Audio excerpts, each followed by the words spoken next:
Hello and welcome to another episode of Butterfly Kisses, a journey of spiritual transformation. I am your host, Amy Gray-Cunningham, and I want to thank you so much for taking the time to join me today on another amazing episode because you guys are in for a treat today. Today, I chat with Dr. Marla Goldberg, who is a master metaphysician and a self-love ambassador.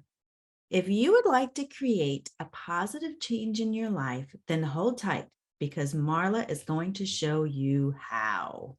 She helps people heal physically and emotionally by using various techniques, including space clearing and spiritual response therapy, or otherwise called SRT.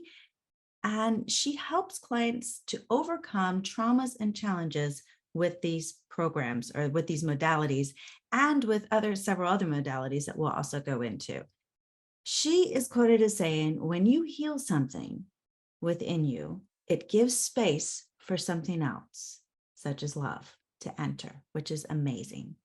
So hold tight as we will talk to Marla in just a few minutes. But first, I want to introduce you to our next Sunday's guest, Peggy Litt.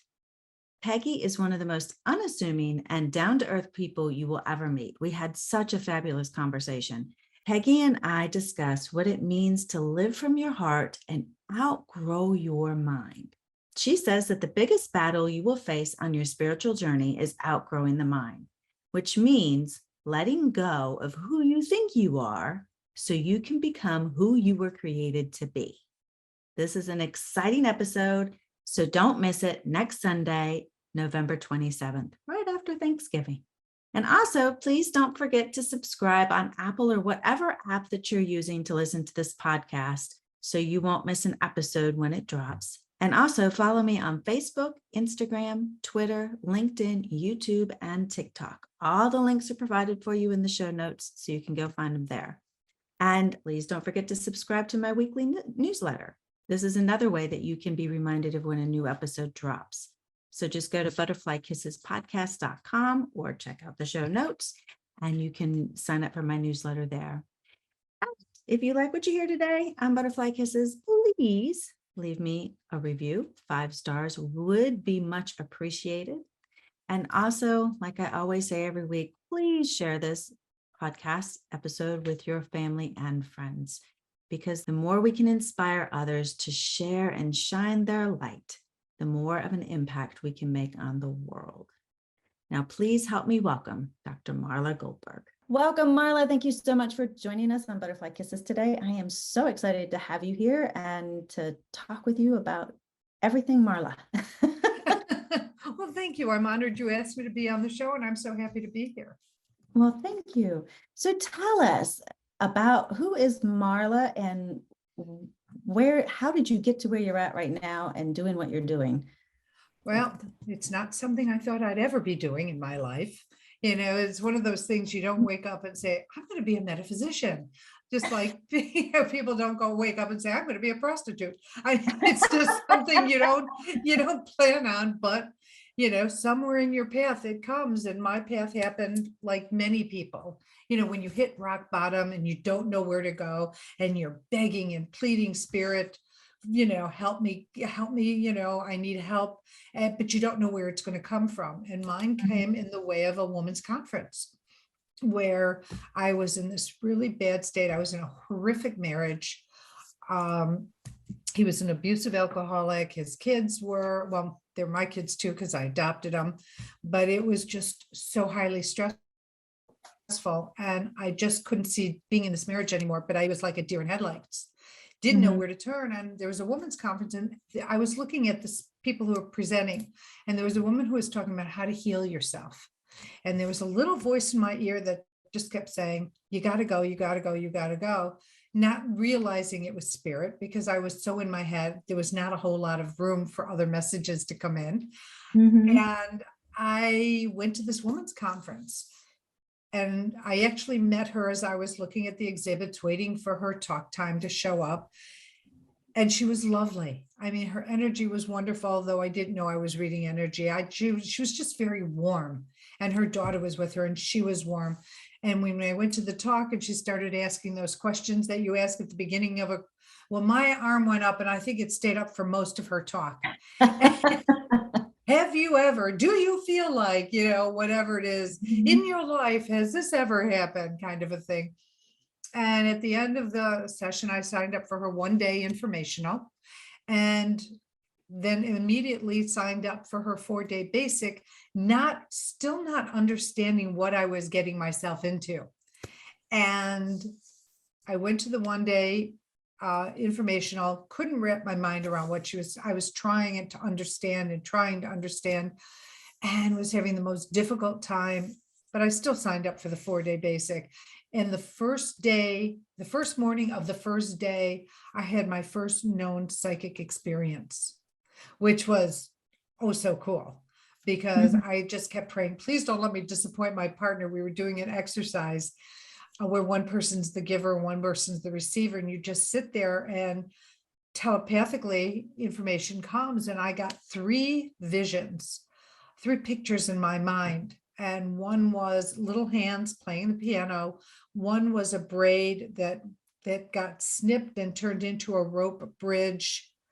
And there was one more that it's escaping me right now. And when I shared it with her, each one of them had significance for her. And I was like, oh my God, like, that is so cool.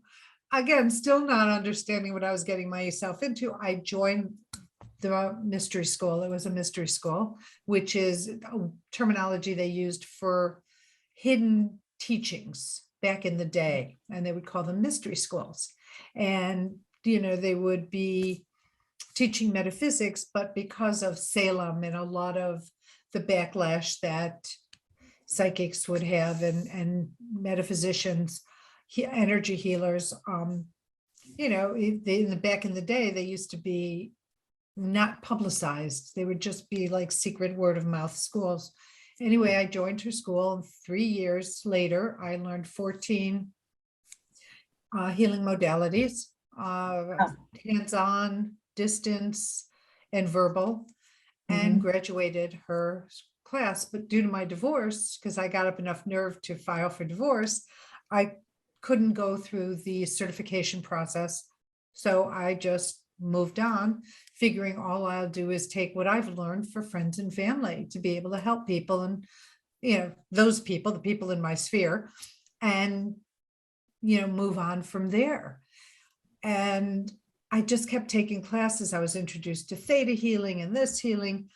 And during my divorce, a friend introduced me to spiritual response therapy, or otherwise known as SRT. It's a modality where you clear blocks, programs, and interferences and imprints on your Akashic records, both current and past life. And I really got into that because it turned my divorce around. And so, my divorce went almost 3 years. And in the 3 years, for over 2 years, everything went my ex-husband's way. The judge in the case happened to have been friends with the named attorney of the partner of the law firm. And he was their referee for baseball games and this and that. So everything kept going their way. And once I started working with an SRT practitioner, things started turning my way. And at the end of the day, on October 25th at 12 noon, when the gavel went down saying you are divorced, I got 95% of what the bench judge said I should have for a settlement. And their attorneys kept saying, there's no effing way she's getting any of that. They crazy. I can't believe they gave her all this stuff, blah, blah, blah, blah, blah. And that's what I ended up with. And I went home, I called her, I said, okay, when's your basic? I had to know how to do this because there was such a dramatic change in my divorce. And I was hooked from there. So what the change, how do you explain it? Well, we have people in our lives. So for example, you and I have been in each other's lives before, or we wouldn't have this connection. Mhm. Not only you, but our friends, the people we pick up, and we give back along the way of our journey. We've all been involved before in pretty much similar capacities, but they have left imprints or wounds or blocks, programs that need clearing. And what happens through SRT is that it clears the Akashic records, which then open up. So when you heal something, it gives you space for something else. When you remove something, it gives you space for something else. And so we cleared between myself and the judge, his attorneys, him and I, the bailiff, the clerk, anybody sitting in the courtroom. I mean, all of that kept getting cleared up until the October 25th of 2006. And so it's just a really powerful modality. Not many people know about it. Mhm. But it is tried and true and incredible. Even just clearing extra souls off of somebody's being, their energetic being, is enough to make them, lift their spirits, make them feel better, feel lighter, feel more flow in their life, because all of this debris has been removed. Toxic streams are closed, portals are closed, and the remnants, the toxicity, the stuff that gets kicked up into our energetic field is removed. And just doing those things is enough to really change somebody and how they feel about things. I remember you did that for me one time at the Bag Lady, and I really felt so much lighter afterwards. It was an amazing, energetically, I felt lighter and Yeah. freer. So, yeah. And it's powerful. It's truly powerful. And I've seen it change so many people's lives and their trajectory and they're both professionally and personally. I'll tell you a quick story. So when I was dating my current husband, he did not believe in any of this. And I was trying to explain to him energy healing. And, there's a parlor game where you like gather up the energy and then you separate your arms and you slowly pull your hands in and you can start feeling the energetic ball that you just gathered. I was trying to show him that, and I knocked over a bottle of wine and he goes, I don't believe in any of that stuff. I'm scientific, because he's an engineer. And he goes, and if it's not replicable, I don't believe it. And it's like, okay. So, I don't bother. If you're not interested in hearing about it, I'm not interested in sharing it. And I'm not offended, because it's their journey, not mine. I know what I know. They know what they know. And we leave it at that. Fast forward,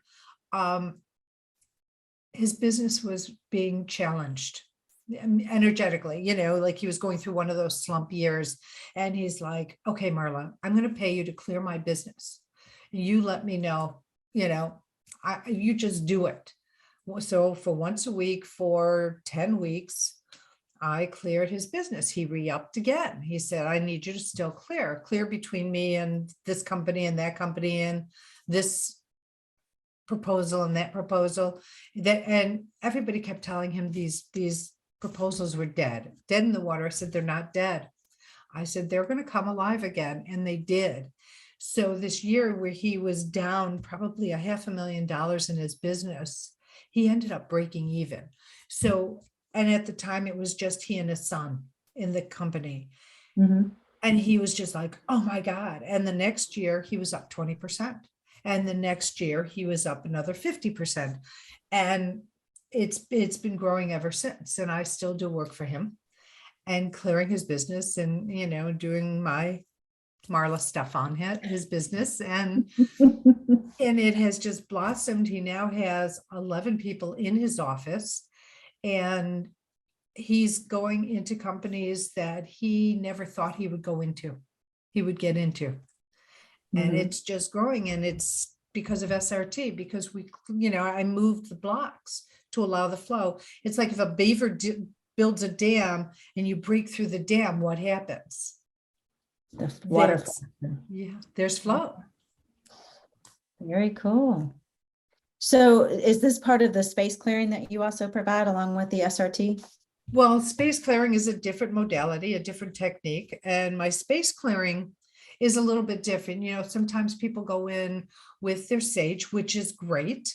They might do some sound healing, bang things to move the energy, which is great. But what I do is a very comprehensive way of clearing space. And I don't have to be there as long as I get a floor diagram and where all the electronics are laid out and all the big furniture is laid out. I can do it from there. But not only do I follow the flow of energy, and when there's stress points, I clear them. And you'll find stress points in your chair. You'll at the door handle. There's a lot of stress points in your closet. What A are lot of stress stress points? Well, where you drop stress. So what happens is how we shed skin as humans, it's so you don't even know it that you're doing it, but you do. Well, you do that energetically. So let's say you're going through a really challenged time, or you work in a very high stress business, and you come home and you sit in your dining chair and you have your meal, but in the back of your mind, all the stress is working. It's like you're dropping grains of energetic debris, and it builds up and it blocks flow in your home or you're in your business. The reason I say at the door, because you open the door to go in, to go out, and for other, to open the door for whatever the reason is, but you're dropping stress, energetic stress points. And so it builds up. And so like I use a dowsing rod and a pendulum. So the dowsing rod, if you find a place where there's a block, my dowsing rod goes like this and it gets all crazy. And it's like, okay. And then I follow up with using the pendulum in the clearing process and clear it so that I have, bring flow where flow is supposed to go. And it's like, I don't know if you've ever been to Boston, but they have, their roads in Boston, in the city of Boston, are based on the cow paths. So they're really crazy roads. And that's how energy, energy is not a straight line. It flows and it curls and it swirls. And so I follow the swirls with my dowsing rod, and it shows me where things have blocks. And so I open those up and I clear geopathic, I clear EMFs, magnetic lines so, and there's another one, water, the disturbed water that flow under home. So, and it causes disruptions in the home, or it could be in an office. And so the process is I will find out where the primary disturbance lies, go there, and then I come back and I start at the beginning, which would be the first floor. And then I could go to the second floor. And if there's a third floor, the third floor, if there's a lower level, I do that. And it's a process. It's a true process, but it's powerful in the results that it has. I did an attorney's once, and I have to tell you, I was brought to her mattress and her closet, and it was just like I was just there clearing and clearing and clearing and clearing, but it made a shift. I cleared her inside her car seat, because you're driving in, weather. This is in Chicago, which has more weather than North Carolina. But the stress of trying to get to a meeting, trying to get to work, trying to get home from work, having this, having that. And you know how you're just like, oh my God, I've got to get there. Well, guess what? Your seat absorbs that stress. So why not clear it? Yeah. So how often do you have to clear to keep the stress or the disturbances from? I think it depends on each person's life. It's, it's always individual. But if somebody's in a high stress place in their life, or work a high stress position and are in their car with a lot of stress, I would suggest doing it quarterly, biannually. It just is, everything is independent based on the individual and their experiences. So does the spiritual response therapy help to alleviate the stress that they are feeling, though? It's a different modality, but I will share with you, I had a client and she asked me to clear her 17-year-old son, who had not had a restful sleep since he was 10 years old. Wow. And he was now 17. On top of that, he's an All-American athlete. So you know how important it is to recharge your battery and be able to rest and all of these things. And so when I did an SRT on him, because if you're under 18, your parent can have this done for you. They can give permission on your behalf. And what came out during the SRT session is I heard something about a Ouija board. And so I said, did he play with a Ouija board? And the mother didn't know. But when the father came home and we had a conversation, he goes, yeah, don't you remember his friend so-and-so came over with the Ouija board and they went up to his room and they were playing with it. And she's like, oh my God, yes. Well, what happened is somewhere in playing with the Ouija board, and I'm going to do this disclaimer of please don't ever play with a Ouija board. Please don't ever play with one. They're really not safe, and you don't know what you're bringing in, and most likely bringing in more of a dark kind of energy. Good energies, positive energies, energies that sit in love do not come through on a Ouija board. Okay, that being said, that's my cautionary note. The primary disturbance was his bedroom, because she brought me in afterwards to do a space clearing. The primary disturbance was his bedroom. I cleared the primary disturbance. I came back down, went through what I shared with you. But when I got to his bedroom and I went to show me the flow of energy, it stopped at the foot of his bed. There was no energy flowing from the foot of his bed to the window. And I mentioned he was an All-American. His room had nothing in it. It had no posters. It had no awards. It has no medals. It had no trophies. It had no books. It was the mattress, the furniture, and like nothing else showing, maybe a clock. Then I said, show me the blocked area. And it was from the bed to the window, and so I cleared all that out. And then the energy flowed from door to window, wall to wall.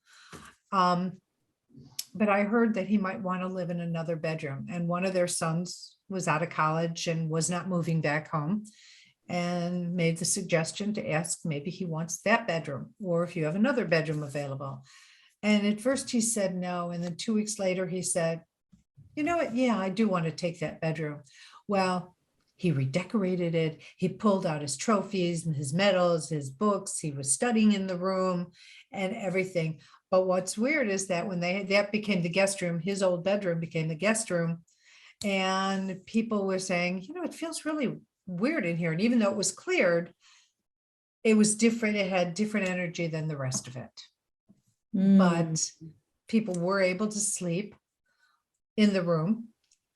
And this young man was able to live out the last of his senior year, sleeping without melatonin or any other homeopathic aids, and was able to really get his personal stride back. That's amazing. Yes, energy can definitely leave an imprint in areas and spaces, and it does. Yeah, especially negative energy as well. So what other kind of causes of disturbance could take place in a house, or besides stress? And illness, because there's stress with illness. I mean, it's just, it can leave an imprint, especially if there's anger with it, a toxic relationship. We've all walked into a place after our friends might have had some bickering and felt something off. That's the energy that gets left behind. Areas like that can get cleared and cleaned. And so there's more flow, and you don't feel that energetic disturbance from the heightened relationship issue that might have gone on. What kind of disturbance can affect the water in the house? Well, so we have underground, we're on land. What's in the middle of the earth but water? It's in the earth, it's on the earth, on top of the earth. And people, so for example, where I live in Cornelius right now, I live on a lake. Well, there's lots of water underneath this. And so it could cause disturbances based on the pipes that might have been used before the buildings were built. It's just various forms, But, energy is energy. So if it's electromagnetic, geopathic from earth being moved, cemeteries, you might have your house on top of a cemetery, not knowing it. That could cause issues. And from moving the earth can cause issues. And then, of course, electromagnetic fields definitely can cause issues. Like I always look at electrical lines saying, nope, I won't live here because of this. Mm-hmm. Yeah. Without a doubt. Without a doubt. So you're intuitive life coaching. Yes. Why would somebody want to hire a life coach? What are some of the reasons that they would hire you? Well, people are always looking for answers. They're looking for guidance. They're looking for help. And they hire me because I come from a different perspective and I get my intuition. So you and I can both read, give somebody information. They could ask us the same exact questions, but the information you give could very well be very different from the information I get. And so people come to us for the guidance. What information am I getting? Why isn't what's going on in my business that's causing my business not to grow? Well, let's find out, so I'm guided by my guides, their high self and my high self connect, and I get the information from it and I give it to them based on what their high self wants them to know. And it helps them in their life. But I do more of what's in the moment. If somebody says, will I be married in a year? Will I find my boyfriend in a year? I don't do those kind of readings because you just change one thing that's going on in your life and you change the whole reading, or it's like what I call grabbing water. People just hang on to it. Like they say, oh yeah, I see a tall, person who's dark, they're very good looking, and you're going to meet him in a very unexpected way. Well, instead of living your life and being in the moment, you keep searching and searching for that person. Like, oh, is this the one? Is this the one? Is this the one? Well, to me, it's like grabbing running water, expecting to have a handful of water, but all you have is a wet hand. It's a great analogy. I like that. Thank you. Very cool. So when you got involved in this intuitive work and the Akashic records and everything, you had said that it was definitely not something that you thought you would ever do. What did your family and friends think when you said, hey, I'm going to start clearing houses and working with people intuitively? Well, my family, they didn't get it. Many people didn't get it. Maybe many people didn't understand. I've been a serial entrepreneur. I've had an event management company. I've had a candy manufacturing company. I've had a bakery. I've had a pet taxi. So going from these very, very non-esoteric kind of career decisions to something so esoteric, they're like, huh? Like, what are you doing? And when I started 20 years ago, it wasn't as prevalent as it is today. It wasn't as open and out there. People were still like, huh? And then, of course, because I was a different person, they're like, oh, she can't do that kind of thing. Like they would throw that kind of stuff, projection on me or to me or about me. And I had got to a point where like, you know what? I don't really care whether you believe me or not, whether you use, you're not my person. You're not my avatar. You're not the person I'm meant to help if you have that kind of a belief system, because it won't work anyway. I will always work with a skeptic, but if your mind is closed, I will not work with you. Save your time, save your money, save my time, because you're not going to find any results because you're not open to the results. You have to be at least open to receiving whatever might come, or you're not going to receive anything, because it's like me running up against a brick wall energetically. Yeah, I know my husband, when I first told him the work that I wanted to do, and I had started off with Reiki, and he had no clue. He was totally baffled by the whole thing. He allowed me to work on him and practice on him, but totally baffled by the whole thing. And I remember trying to explain law of attraction to him one time. And in his analytical mind, he went online, he Googled it, he researched it, and we had long discussions. It was very an interesting conversation. And so coming, quote unquote, out of the spiritual closet was an interesting endeavor for me. So It is. And now look at him now and what he does in helping you on the other side. oh yes, he's so very, and it's so funny because after he passed, he had to come back to me and say, yep, you were right. It's like vinegar for them. Like tasting vinegar. And I'm like, see. But now, I mean, he helps me with the podcast and with questions and with, finding guests and bringing guests to me and the people that need to hear it. He's so very active in it. And I just love that. What a great, union. The woman who founded Delphi with her husband, he's on the other side. Delphi University is a school I go to up in Georgia. And he transitioned, I think it was February of 2018, because of an accident that he had. And he's co-authored books with her.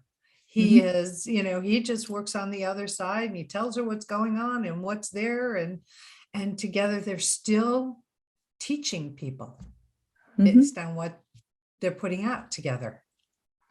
Yes, and it's amazing the type of support that I receive from him now. And like even this morning, I told him, I said, okay, we have a podcast coming up. I need you to let me know you're around, although I know he's around.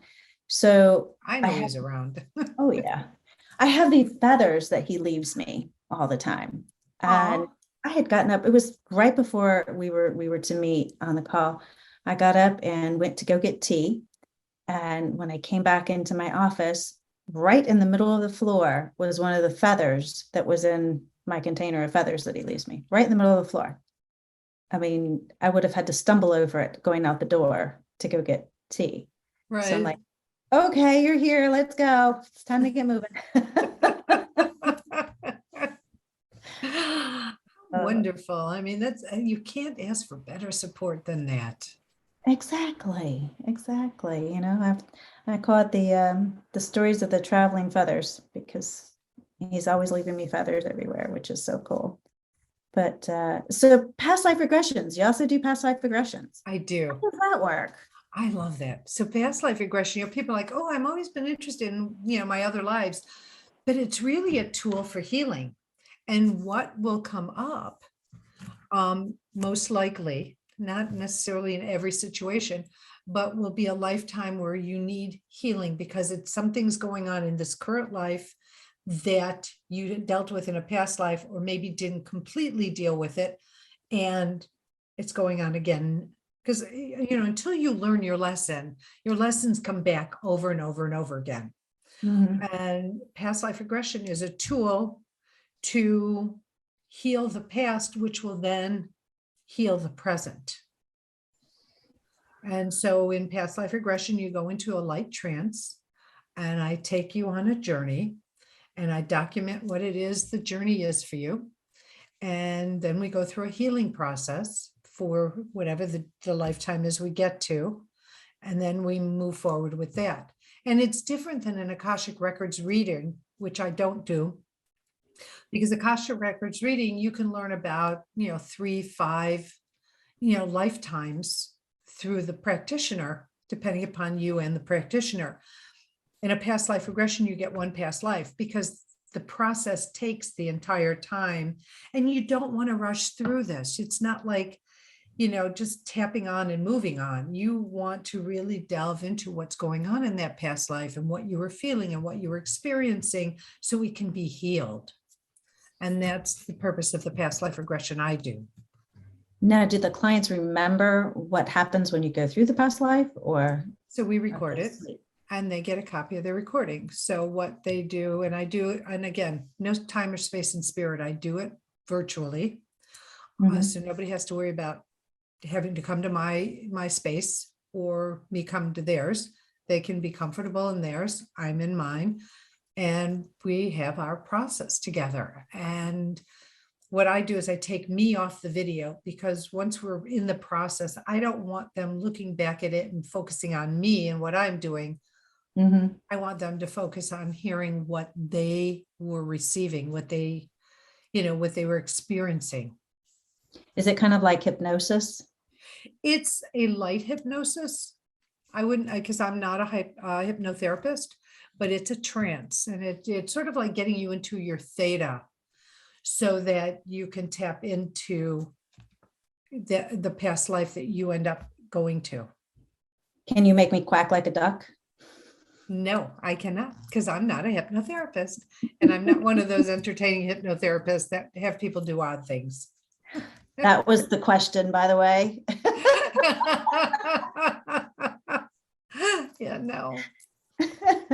Nor would I want to make you quack like a duck. Thank you. You're welcome. Just so you know, he's laughing right now. So, I hear him. we went to, just to tell you a little backstory on that. My husband smoked a lot, and I really wanted him to quit smoking. So I took him to a hypnotherapist. Oh, okay. And he was so petrified about going because he was so afraid that that person was going to make him quack like a duck. That's so funny. So that's the reason for the question. Well, and I understand that when I was at a Sweet 16 party, they had a hypnotherapist as a guest. And for some reason, I was one of the subjects, and he hypnotized me. And I remember I could hear people's comments like, oh, she's faking it. No, this isn't real, blah, blah, blah, blah, blah. But yet he ended up lifting me up, laying the heels of my feet on the back of one chair, my neck on the other chair, and was pressing down on me, and I didn't budge. And then people were going like, oh my God. But, so I was a good subject because I was able to go under and really follow his lead. It's dangerous. You have to, I think hypnotherapy can be very dangerous unless you have a very ethical therapist working with you. Yes. Well, I know for Chuck, he was hesitant about it. So it did not work for him. But I've known other people who have gone through hypnotherapy to quit smoking or to quit certain behaviors that they wanted to quit. And it's worked because they were ready. So do they open? Yes. And open to it. Yeah. So do you need, for all of these practices that you do, obviously, do the people need to be open to it? I mean, you said skeptics, you work with skeptics, but not closed-minded. So right.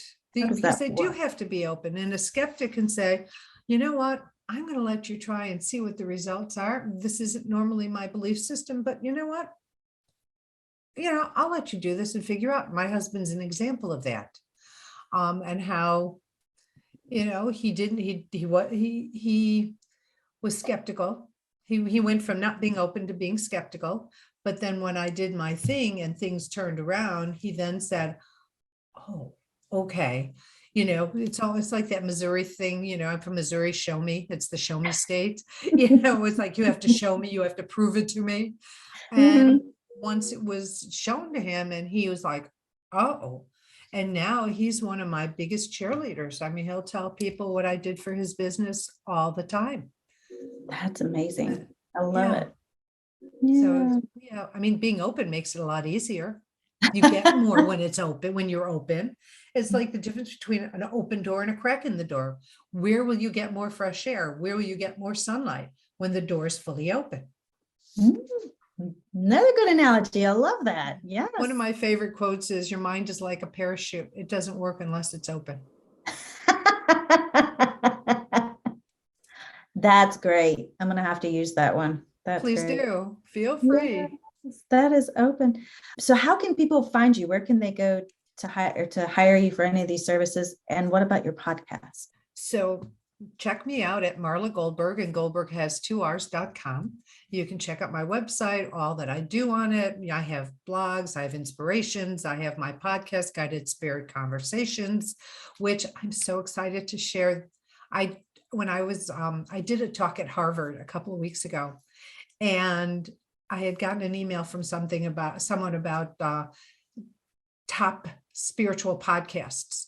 So I looked it up, and my podcast is in one of the top 100 spiritual podcasts. Thank you. I'm so excited. I was like, oh my God. 'Cause I was clueless, because I don't go checking those things. I just put on my show. And my show is very similar to this beautiful show, where I bring in amazing people to talk about what they do and how they work with their clients, so that people who are searching will learn something from the conversation, or they will resonate with who's the guest and reach out to them and work with them because of the conversation we've had on the show. I love it. So, and I have to say that I've had a mini reading done by you at the Bag Lady one time, and it was, like I said earlier, it was phenomenal, because you really opened me up, and I felt so much lighter. And thank you. I appreciate that. And I always tell my clients, you may not necessarily believe what I'm telling you, but take it out for a test drive, put the training wheels on, take it out, see what happens. The worst that can happen is you lose a little bit of time trying. The best that can I happen. like that. Works. Yes. Put on the training wheels, go out there, take it for a test run, see if what I haven't done didn't help.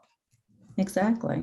And here's what I've learned. And I was listening to somebody else, this is a zillion years ago, but it was somebody who was talking about, she was a guest on a podcast, but she was talking about how, as healers, as metaphysicians, when you're well trained and you do your thing, and people go out and sabotage themselves, and they say, oh, they're terrible. But the reality of it is don't let them project their stuff on you by saying you didn't help them, you didn't do your work, because you did. It's a partnership. Working in conjunction with each other is a partnership, and we each have our roles to play and our duties to perform. And as a receiver, as a client, your job is to be open and allow the process to take place. And as the healer, metaphysician, your job is to do the best job you can for your client. And it works together. That is so true. Definitely. Well, one last question for you that I ask everyone. If you have an hour to sit and speak with someone, whether that person be on this side of the veil or the other, who would it be, and what would you talk about? Oh, gosh, there's so many people. I mean, on both sides that I would want to talk to. So there was a psychic medium by the name of Arthur Ford, and Arthur, actually, there's a gentleman by the name of Steve Smith at Delphi University who channels Arthur. I would love to sit with Arthur or Dolores Cannon.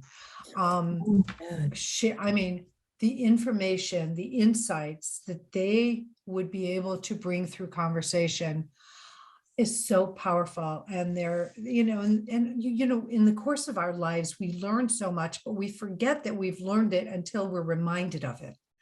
And I know through conversations, things will be reminding, I would be reminded of things. I would learn new things and different perspectives, because the perspective on the other side of the veil is so different than the perspective on this side. Yes, that is awesome. Dolores would be a great person to talk to. Oh yeah. Just both of them. I mean, I've talked to Arthur and he's phenomenal. Yeah. But yeah, Dolores, I mean, there's so many on the other side that I would love to talk to the Banger sisters. I think are the Bangs. I mean, it's not like the Banger Sisters, the movie with Susan Sarandon and Goldie Hawn. It's not about banging musicians.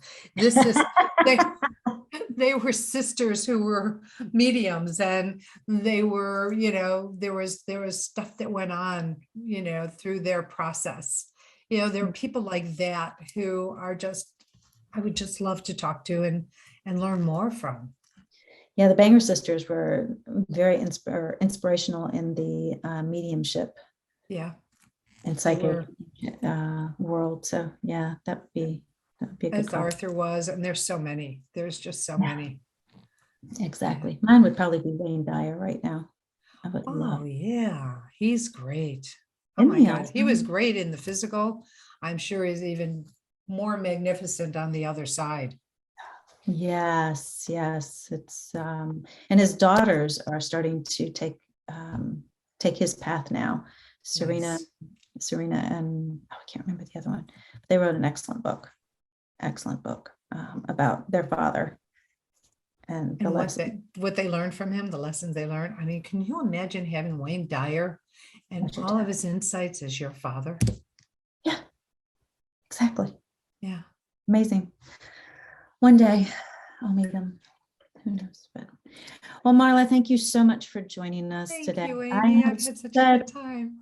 yeah, I love having good conversations like this and just chatting and learning, and it's just been wonderful. So thank you. Thank you. I appreciate you inviting me on. And we always have good conversations. We always have. Yes, we do. Lots to talk about. And thank you for not making me quack like a chicken or a duck. A duck quacking like a chicken would be pretty interesting. He's rolling around up there. Oh, yeah. He's like, duh. There you go again, Amy. But we end on humor, and there's nothing better than Exactly. humor. It raises the vibration. That is so true. And Chuck loves to laugh. So he bless him. Thank you, Chuck. Thank Thank you, you, Amy. Marla. So grateful. Thank you so much. And I'm thank you everybody for being a part of the show. Yes. And I will have information for Marla and where to find her in the show notes. So please check those out. Perfect. Thank you for joining me on another episode of Butterfly Kisses, a journey of spiritual transformation. If you like what you've heard, please subscribe by hitting the subscribe button. This way you won't miss it when a new episode is released. Also, if you're interested in learning more about Akashic Record readings, you can schedule a free 15-minute consultation with me by visiting my website at amygraycunningham.com. Again, thank you, and remember, always spread your gorgeous wings, my friend, and fly. Until next time, see ya.